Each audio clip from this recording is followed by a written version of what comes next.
The 2025 trade deadline is complete, and once again, AJ Preller and the Padres go wild. We have a full breakdown of all of today's moves here on Friar Territory. I'm Kyle Glaser alongside Heath Bell. Heath, AJ Preller is widely regarded as one of the most aggressive general managers in baseball, and for good reason.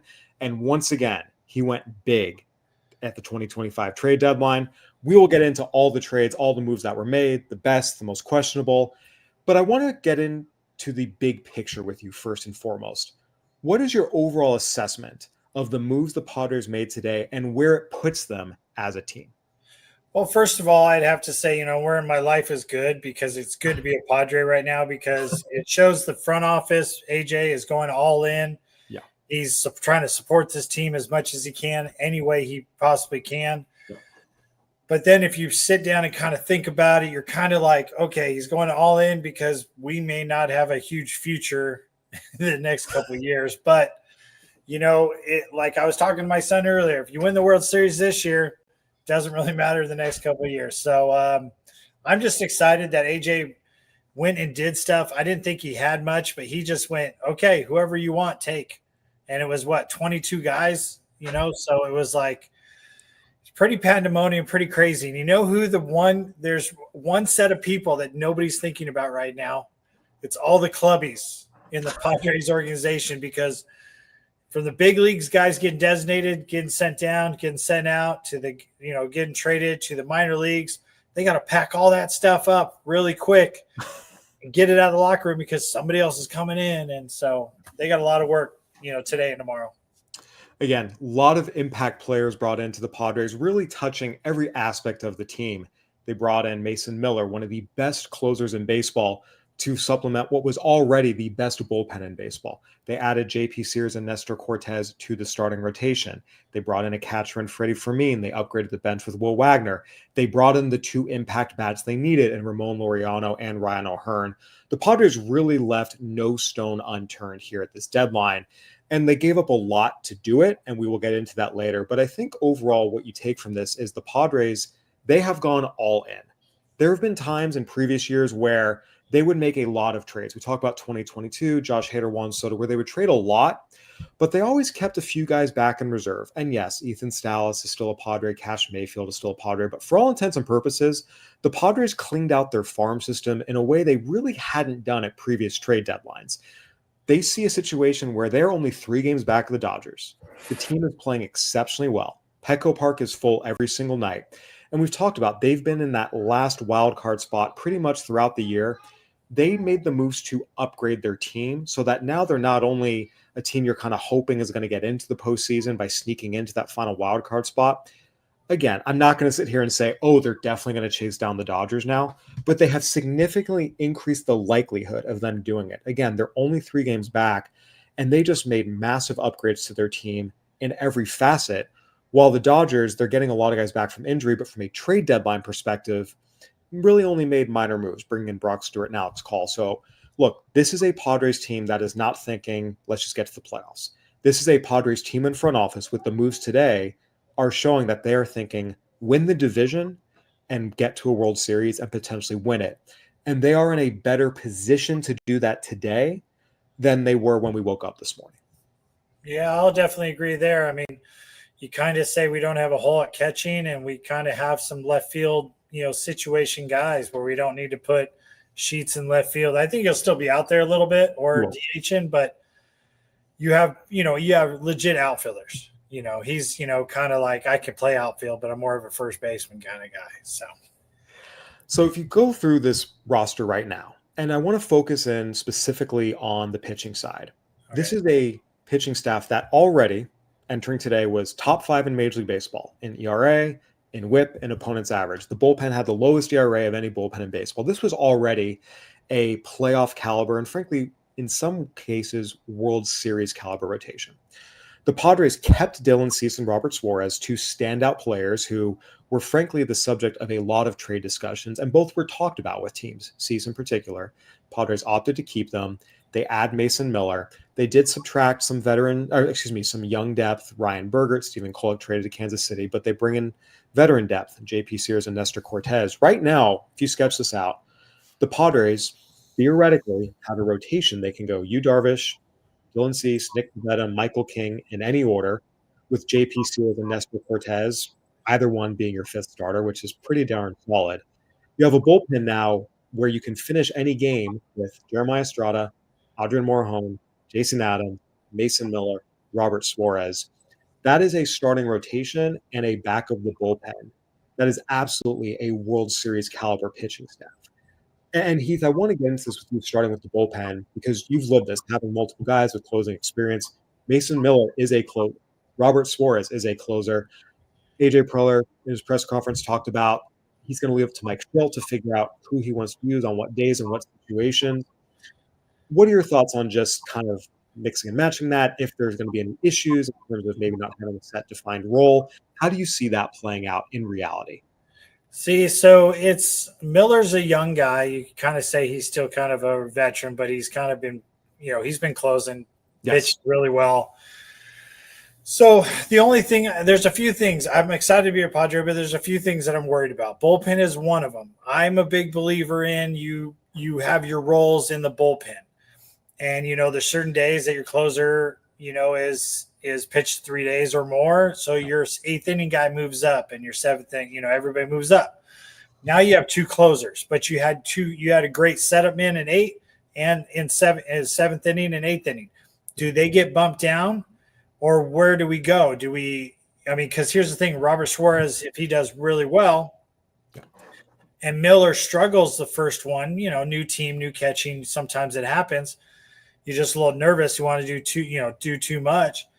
And you don't settle in right away, then it's like, okay, does he go to the sixth inning? Does he go? Where does he go? And then the offense, the defense is like, okay, well, why is Robert not in? Why is Miller in? This and that. So it's the little psychological, mental part that I'm a little worried about, just because I don't know them personally. And sometimes when you have too many closers in the bullpen, they're secretly everybody roots for each other, but secretly you want to be the guy. And deep down you want to be guy. It's even like the bench guy that, it's like, well, I'm hitting a little bit better than that guy. Yeah. You'll say out there, oh yeah, he's, they're going with him because he's got the potential, but you're sitting there twiddling your thumbs and going, dude, I could hit. I could do this. So that's the one thing I worry about. And then also we have a new catcher. So our pitching staff's been great. I know our catchers really haven't been hitting except for lately. And it's just kind of like, okay, now there's a little transition. That's the only thing I'm a little worried about with the team. Is it going to mix well? Is it going to gel well? Because I think we have the talent. Yeah. We have the talent to go deep in the playoffs, maybe win a World Series. And I'm excited about it. But the one part that I'm just a little scared about is the team meshing together. That's all. So, at first I think it's going to be great. And then everybody's going to do their thing. But after a week or two, where everybody instead, it's kind of like that. You meet a girl for the first time, you're on your best behavior. And then after a week or two or a month, whatever, then it's like, okay, I'm just going to be me again. And everybody's going to be on good behavior for the first week. And then all of a sudden you're going to become you and settle in and where are you going to be at? So, and I'm not saying any of these guys are bad. It just happens that way. So you have to gel together to win. Yeah, the Padres brought in 7 new big leaguers to their roster. There's going to be a lot of change, a lot of turnover, new clubhouse dynamics, but there's no question that, at least on paper, the talent has been upgraded really in every facet. I'm really excited. It's just that one thing I'm worried about. That's the only thing I'm worried about. Yeah, starting rotation's been improved, the bullpen's been improved, the lineup has been improved, the bench has been improved. Again, they improved across the board. Heath, we're going to break down each trade individually after the break, but before we get there, I want to ask you the big picture question. With the moves the Padres made today, being only 3 games back of the Dodgers, do you think they now have enough to leap the Dodgers in the National League West? If this team meshes together, yes. And I think they can win the division for the simple fact is I think the Dodgers are just full of themselves. They've had injuries, but I just think they're like, we're the Dodgers. We've won the division so many times. Yeah, we have injuries, but we're fine. And before you know it, you look in the back rear view mirror and here comes the Padres. Zoom. And I think if we get first place, we're not giving up first place this time. Be honest with you. We'll see. Once again, the Dodgers, they didn't do a whole lot at the trade deadline. They are getting a lot of players back from injury. Blake Snell's going to make his first start since going on the IL this weekend. Max Muncy is starting to rehab. He'll come back sometime in August. Roki Sasaki theoretically comes back sometime in August. Michael Kopech is supposed to come back sometime in August. So the Dodgers are going to get a lot of key players back as well. But I think this is going to make this race. It was already a fun race. It was already a bit of rivalry. It was already close, but it's just going to make it that much more fun, that much more dramatic, that much more close. I'm not going to sit here and say the Padres are definitively now going to leap the Dodgers. It's going to be a tight race the entire way through. What I will say is the Padres have increased the likelihood of that happening because they have upgraded their roster so much. Whereas before maybe it was a 10% chance, maybe now it's a 30% chance. You still wouldn't say that it's likely to happen. And I am a firm believer in you have to prove you can do something before picking them to do something. Oh, yeah. But I will say there's no question they have made themselves more competitive, both compared to the Dodgers as well as the rest of the contenders in the National League. They now line up much better with the Phillies, with the Mets, with the Dodgers, with the Cubs. And at the end of the day, that's what you want to do at the trade deadline. AJ Preller, always aggressive. They did that. The Padres are a really good team, and after the trade deadline, they just made them a better team. So look what we did so far with basically half the team were doing really well. And now what's going to happen the second half on paper. And we're definitely a first place team. We still got to go through the Dodgers, even if we get to the playoffs as division champs or as wild card, the path is still going to be through the Dodgers to get to the World Series. And it will once again be a great matchup, I have no doubt. All right, Heath, we've talked about the 30,000-foot view. We're going to dive into the individual deals as they happen today. We're going to take a quick break, hear a word from our sponsors, and then we'll talk about what we felt like were the best trades of all the moves the Padres made today. Do you have the best VPN in the game? Are you saving enough on your VPN? You got to check out surfshark.com/Val or use the code FOUL at checkout on the site to get 4 extra months of Surfshark VPN. There's a risk-free 30-day money-back guarantee at surfshark.com/Val. Kratz, if you're on the go a lot, you got to check out Surfshark. It's a no-brainer. I'm at the beach, so I should know something about a surf shark. Just saying. Get it done. 30 days. That's right. Secure your digital life with Surfshark VPN. You can hit the link below for 4 extra months of Surfshark, either on the podcast page or on the YouTube channel. Don't let online threats catch you off guard. This has been your tech update. You want to keep your data safe and make sure you check out Surfshark today. It's a 30-day money-back guarantee. You can secure your digital world right now. All right, Kyle Glaser, Heath Bell, back at you on Friar Territory. Heath, the Padres' first trade of the day was the biggest jaw dropper, acquiring Mason Miller and JP Sears from the Sacramento Athletics. And yes, we're calling them the Sacramento Athletics, despite what Major League Baseball wants you to say. In exchange for Leodalis De Vries, the number 1 prospect in the Padres farm system and a top 5 prospect in all of baseball. No top 5 prospect had been moved in a deadline trade since 2017. So this was really, in a lot of ways, unprecedented in the last 5, 6, 7 years. As well as Braden Nett and Henry Baez, 2 big arms who are having success as starters in Double-A, 2 of the Padres' better pitching prospects, as well as Eduardo Nunez, who made his Major League debut this year, was pumping 97, 98. So 3 high-octane arms and one of the best prospects in baseball for Mason Miller, one of the best closers in baseball, and JP Sears, who's actually a pretty talented lefty and shouldn't get lost in this conversation.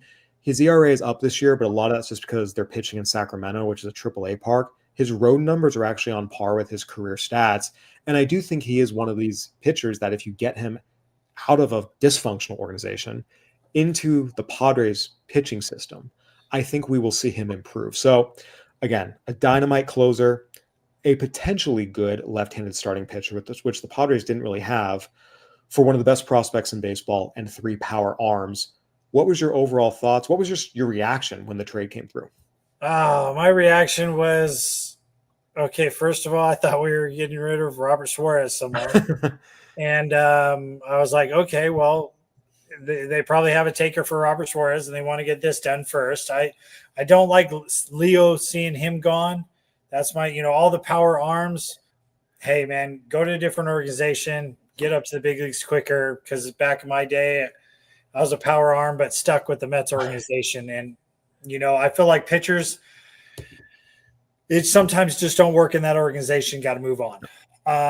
Leo is one of those guys that I thought had a potential of being in the big leagues next year, even though they said he was 2 years away.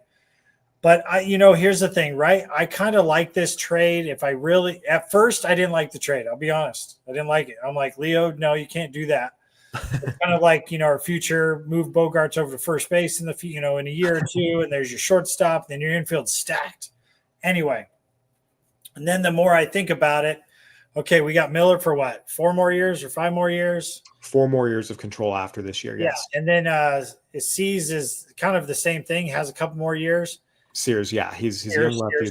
There's multiple years of control. So this is not just a trade for 2025, but it does make the Padres better in 2025. And I like Sears because he's, like you were saying, he's that type of guy that I feel like I was in New York. Did really well, but just for some reason didn't do well because of the situation. And he's in a minor league ballpark, and I think he gets out of there, he's going to do really well in Petco. And so I think he's going to be the bright spot at the end of the day, at the end of the season. Yeah, Miller's a great pitcher, but I think next year he'll take over as closer. Yeah. And that will look really good. And then next year, the years down the road, this trade will look really good. Even though Leo say gets the big leagues next year and is an all-star, I think we got potential 2 all-stars from it down the road. So I like this trade. The more I think about this trade, I like it. And I think it was a good trade. The more I think about it. Look, Mason Miller is a monster. Let's just be clear. This guy is an absolute monster. One of those guys, if you haven't watched him because he's playing for the A's, you should go back and watch him. It is just absolutely, it's one of those guys, just watch his stuff and you just chuckle. You're like, are you kidding me? It's absolutely ridiculous. Where this helps the Padres, obviously, is in 2025, gives them inarguably the best bullpen in the game. They already had the best bullpen in the game, the lowest ERA of any bullpen. But it also helps them, you're right, Robert Suarez will opt out after this year. He's not going to pick up 2 years and $16 million. He's going to make a lot more than that on the free agent market. So this gives the Padres a closer, not just, to close part-time this year potentially, but in future years. And again, what his exact role will be this year, AJ Preller said he's going to leave that to Mike Schilt's discretion. We'll see what it actually plays out as. And Sears as well. We've talked about the Padres, needing some pitching in future years. The fact that King and Cease are going to be free agents. Sears is a lefty with good stuff. You can bring him in. He can help you this year, and you keep him for future years. This was a big, big package the Padres gave away. And I will say this, my first reaction was they better have more things cooking, because initially the thought was if you were going to trade a package of this caliber, it needed to be for bats. The Padres needed bats. And the fact they used it on a reliever, which was already an area of strength for them, I was like, in a vacuum, this is not the best allocation of those resources. But let's see what they do the rest of the day. And because of what they did the rest of the day, the trade looks better than it would have in a vacuum.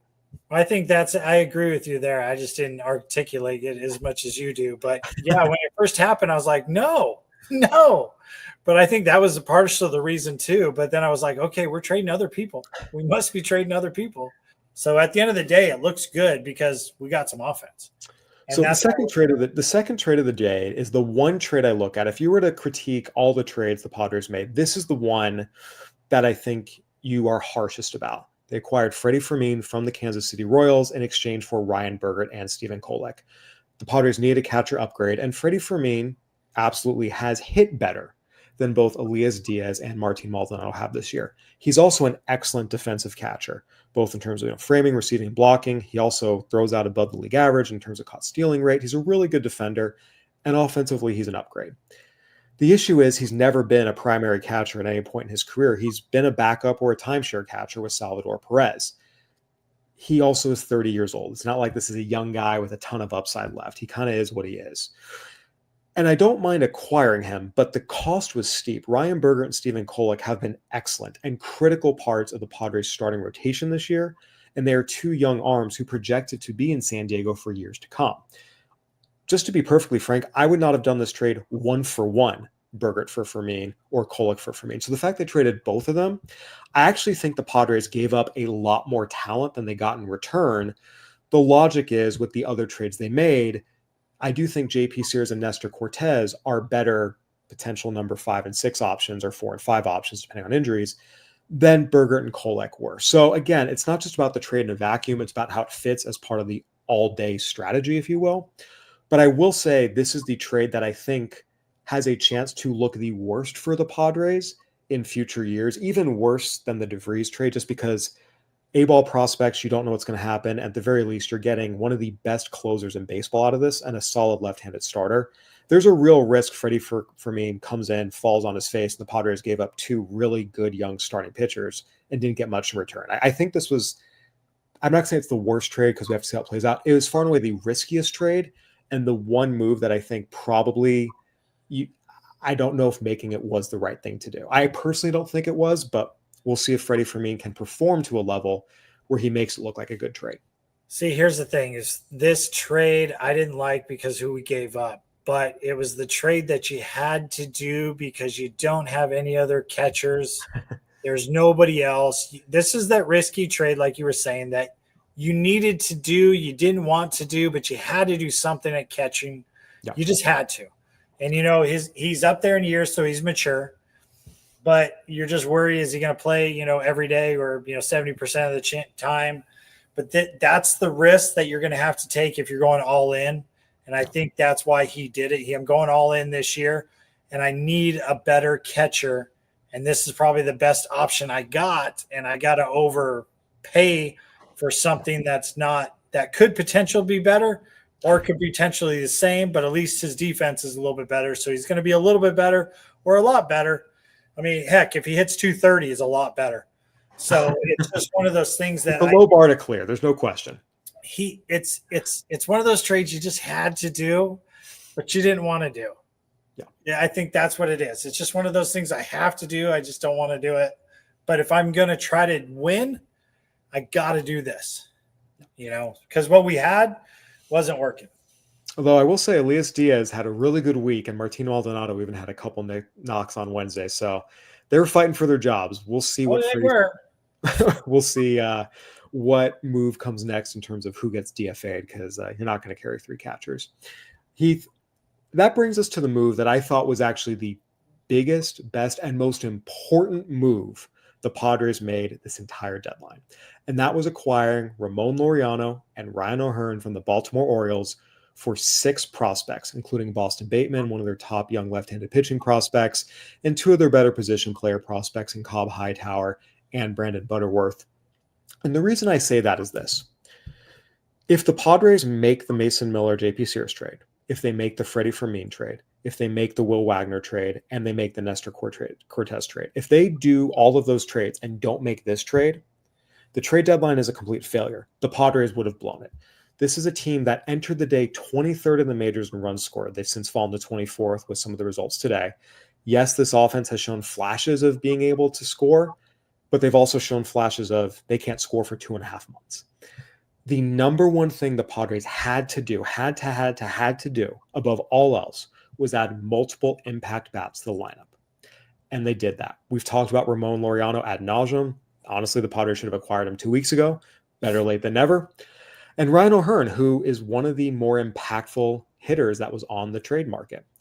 So now you take the Padres with a lineup that just frankly, every night had 2 holes. Some nights had 3 if certain guys need days off.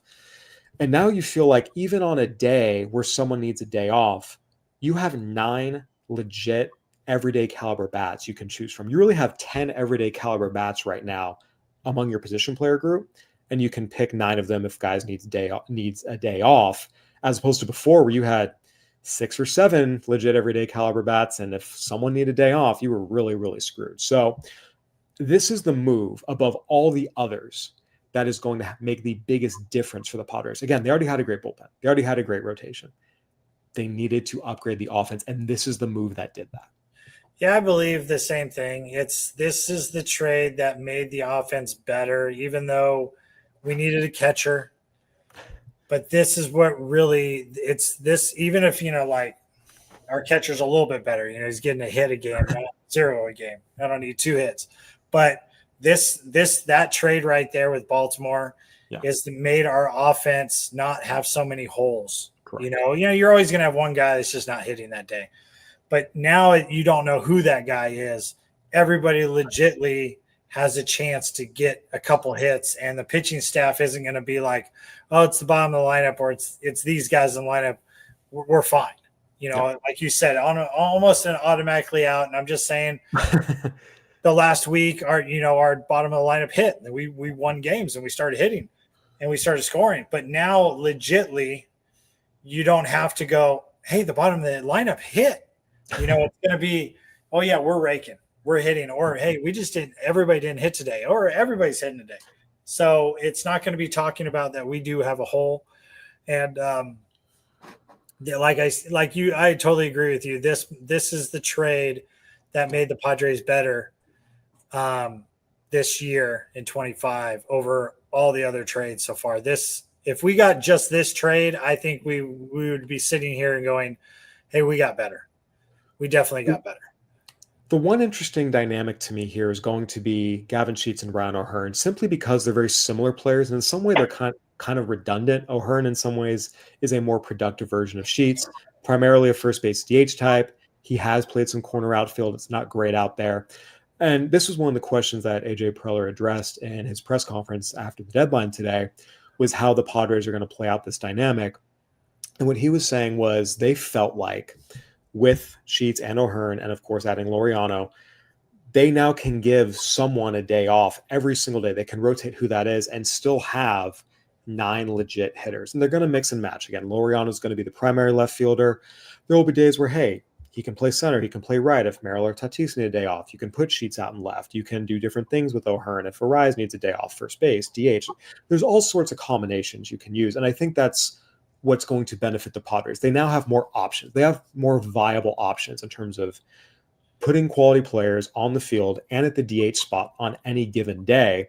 So even though, yes, Gavin Sheets and Ryan O'Hearn, it seems a little bit redundant, it allows the Padres to give someone a day off. And we've talked about this. As we enter the dog days here in August, that's going to be important. Keeping guys healthy, keeping guys fresh, especially now that we're going to get into the stretch run where every game really, really, really counts.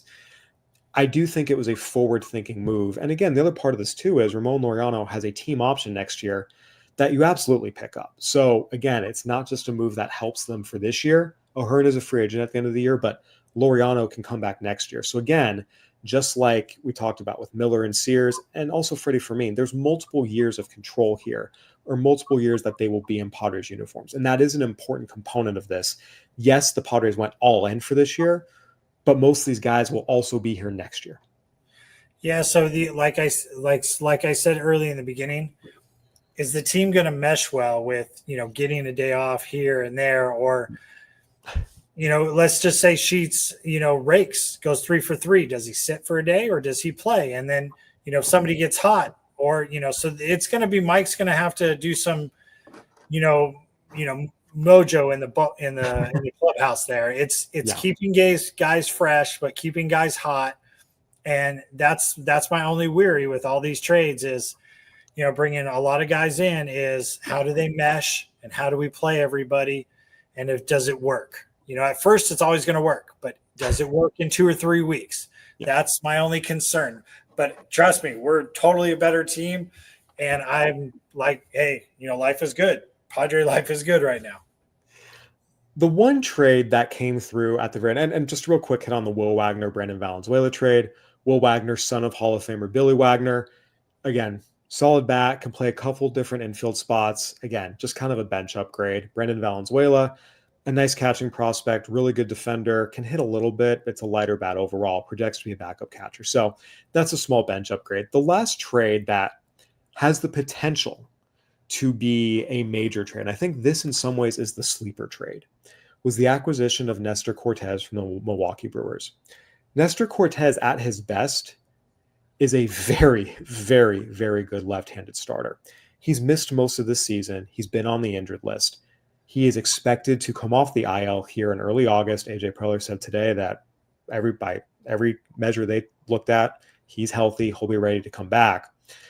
If Nestor, and again, it's a big if And again, a lot of people are going to remember Nestor Cortes serving up Freddy Fermin's grand slam last year, but he was not put in a position to succeed at all. That was not on him. That was on Aaron Boone. At his best, this is a very talented left-handed pitcher that, truthfully, you feel comfortable giving the ball to start a playoff game. Now, if Michael King comes back, you're not going to have to. It'll be Darvish, King, Pivetta, Cease, but guys get hurt. We saw Musgrove get hurt during the postseason last year. The Padres could have used another starter and said Cease had to throw on 3 days rest and everything fell apart. So I do think that they have added a pitcher who, if healthy, and again, you're putting him in a situation where a lot of pitchers succeed, has a chance to make an impact for this team. I actually thought, again, we talked about Miller's the big move, Laureano O'Hearn's the best move, Cortes is the sleeper move.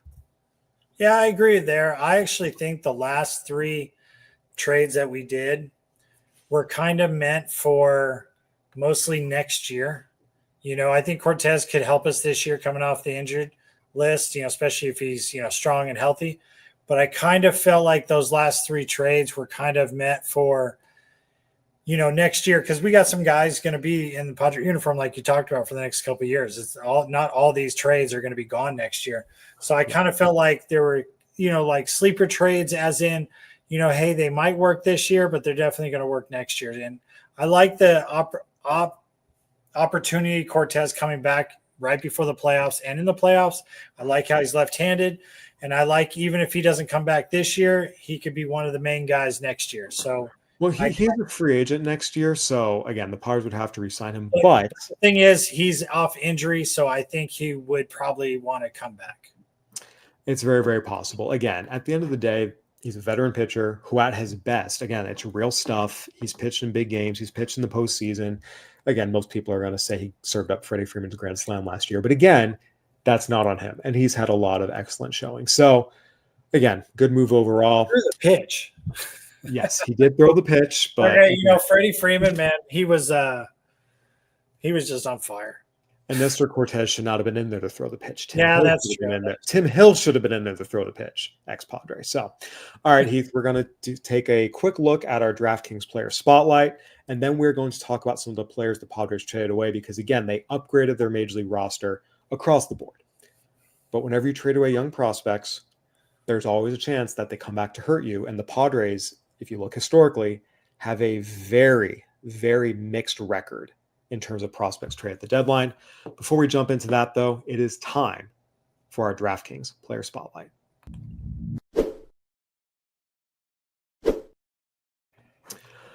All right, Heath. So we've talked about all the players that the Padres have brought in, and there is no question that they have an opportunity to make a big impact and to make a big impact right away. But we have also seen the players who are on the team stepping up. We've talked about Tatis. We've talked about Xander Bogaerts. We've talked about Manny Machado. But I want to talk about the rotation right now, and that's Dylan Cease. Dylan Cease was the subject of trade rumors for weeks. The Padres reportedly made an offer to the Red Sox involving him. They were deep in discussions with the Astros involving trading Dylan Cease. Obviously, nothing came through. Ultimately, they kept him.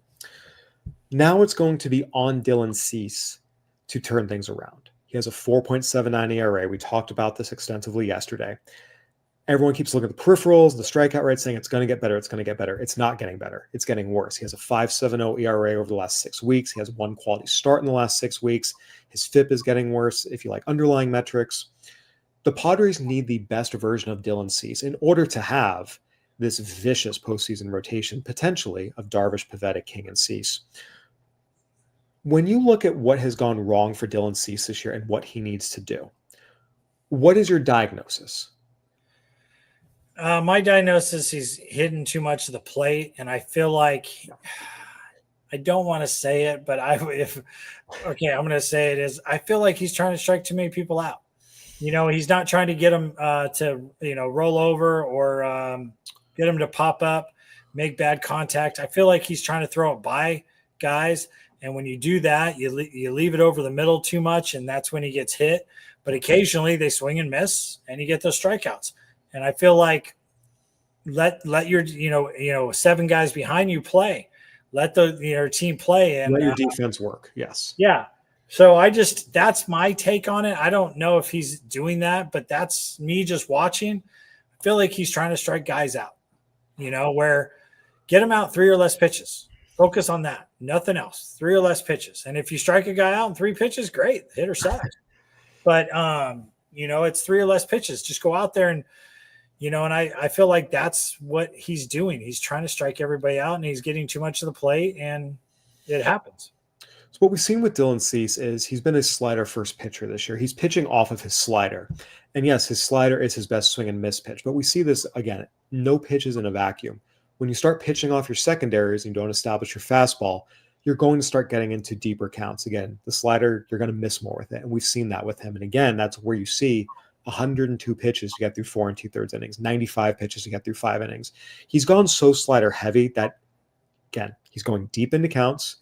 And the command is just not where it needs to be. Would you like to see him throwing his fastball more than his slider? Do you think that reverse needs to happen? Well, I definitely think, I like throwing the breaking ball at first pitch, but you have to establish your fastball. But my thing is, if you're going to throw your slider, throw it for a strike. Stop throwing for swing and miss. And that's my whole point. If you get guys out 3 or less pitches, you can throw all sliders if you want, but stop trying to throw the slider as a swing and miss pitch. That's the point where I get he's trying to get the swing and misses. He's trying to get the strikeouts, where if you threw the slider in the zone just to get them like, hey, look, they can't put a good piece of wood on it. They're going to pop up or roll over. Perfect. Who cares if I get strike anybody out? I want to put up zeros and go, 5, 6, 7 innings. That's more exciting than going 5 innings and striking out 9, probably giving up 2 or 3 runs. But that's my point is I feel like he's trying to do the swing and miss. And I think he's good enough where he could throw the slider early. I'd like to see the fastball a little bit more, but he's trying to throw the breaking stuff, the slider, as a swing and miss pitch instead of throwing it down the zone and saying you can't hit my best pitch in the zone. And I think if he did that, things would change. And again, something does need to change. We've talked about he's giving up a lot of hard contact and a lot of hard contact in the air specifically.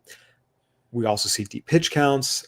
Again, he does lead the majors in strikeouts per 9. So again, when he's executing, he's getting swings and misses, but there have been too many pitches where he's not executing, getting a lot of the plate, leading balls, thigh high and above.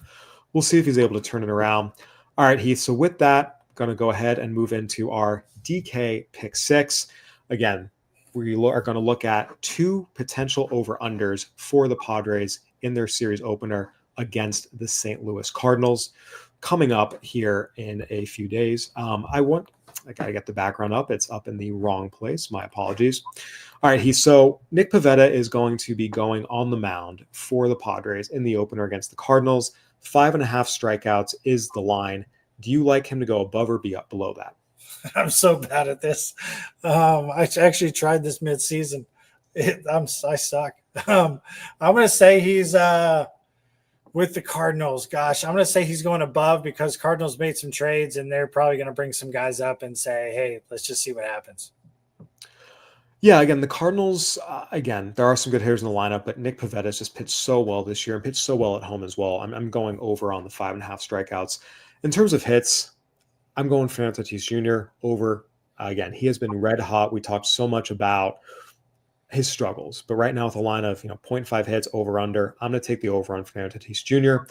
He's hitting over 300. He's got an OPS in the 930s over his last 20 games. We're back to seeing the best version of Fernando Tatis Jr. So give me the over on Nick Pivetta, 5.5 strikeouts. Give me the over on Fernando Tatis Jr., half of a hit.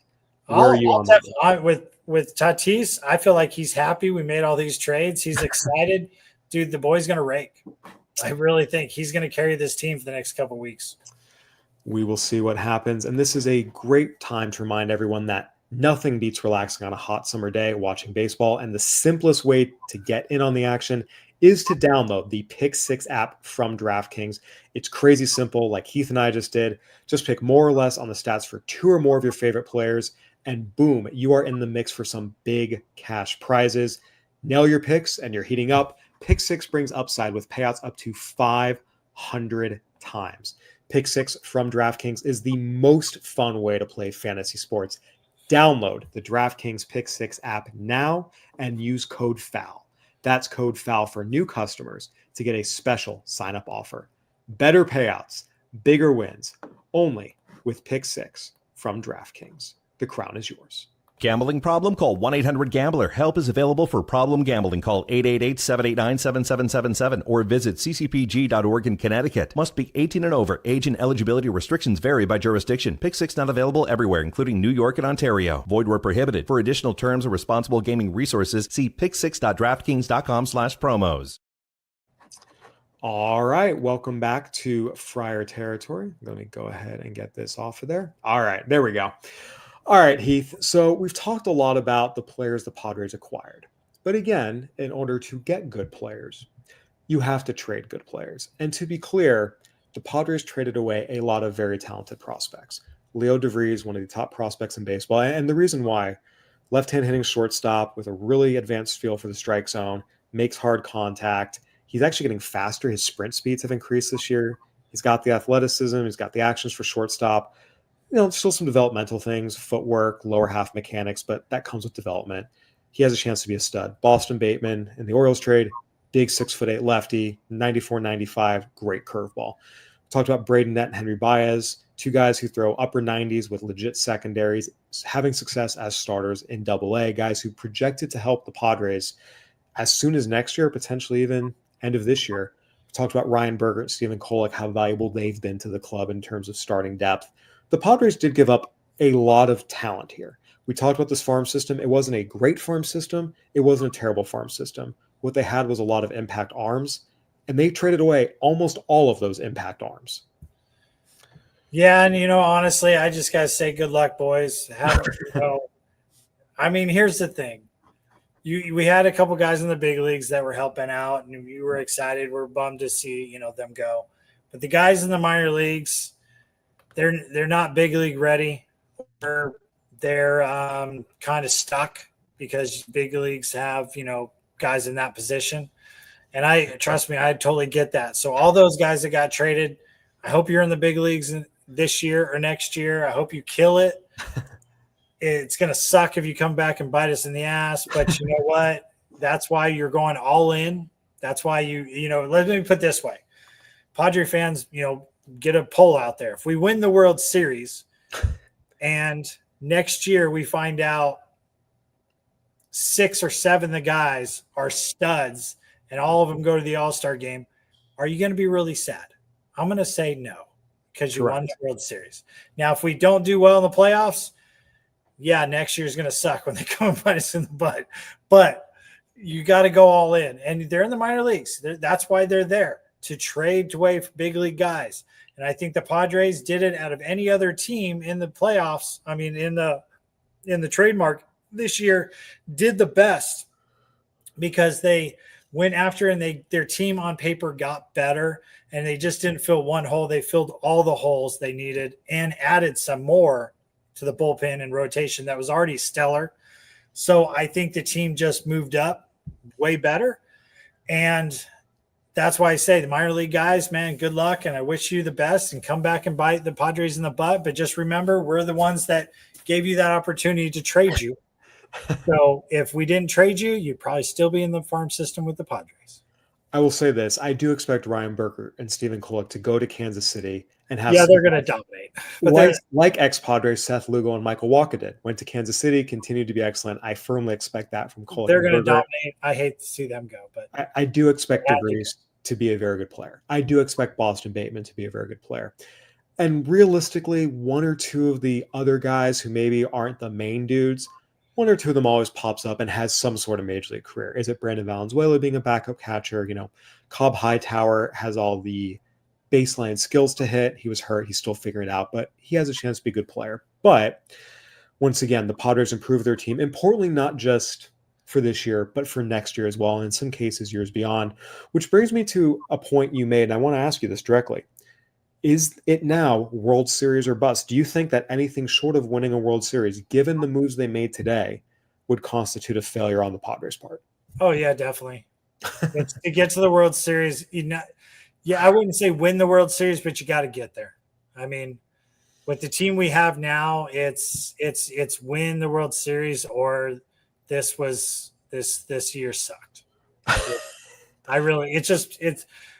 We got this far. We had a great April. We kind of stumbled, but we're still in the playoff race. And now we just made our team better in every position we were lacking.